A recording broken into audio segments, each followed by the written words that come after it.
ఒక మండుటెండ. ఆకాశంలో మండుతున్న సూర్యుడు. దారిలో నడుస్తూ ముగ్గురు బాటసారులు అలసటతో వణికిపోతున్నారు. ఎండ తీవ్రతకు వారి శరీరాలు అలసిపోయాయి. అప్పుడే వారి కళ్లకు ఒక పెద్ద మర్రి చెట్టు కనిపించింది. ఆ చెట్టు నీడ చల్లగా, ఆహ్లాదంగా ఉంది. ముగ్గురు వెంటనే ఆ చెట్టు కింద కూర్చున్నారు. కొద్దిసేపటికి వారి అలసట తగ్గింది. హాయిగా అనిపించింది. కాని అప్పుడు ఒక బాటసారి చెట్టును చూసి ఇలా అన్నాడు. ఈ చెట్టు చాలా వ్యర్థం. దీనికి ఒక్క పండు కూడా లేదు. ఇది ఎందుకు పనికొస్తుంది?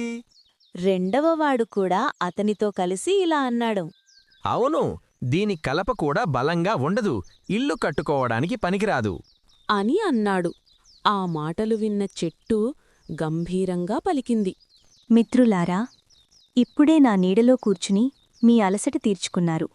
మండే ఎండ నుండి నేను మిమ్మల్ని కాపాడాను. ఆ సహాయాన్ని మరిచి నాలో లేని వాటి గురించి మాత్రమే మాట్లాడుతున్నారా? మాటలు విన్న వెంటనే బాటసారులు సిగ్గుపడ్డారు. తమ తప్పు తెలుసుకున్నారు. అప్పుడు వారికి ఒక నిజం అర్థమైంది. ప్రతి ప్రాణికి, ప్రతి వస్తువుకి ఒక ప్రత్యేకమైన ఉపయోగముంటుంది. ముగింపు సందేశం: మనకు సహాయం చేసిన వారిని ఎప్పుడూ తక్కువగా చూడకూడదు. లోపాలు వెతకడం కంటే వారి వల్ల కలిగే ప్రయోజనాన్ని గుర్తించడం నేర్చుకోవాలి.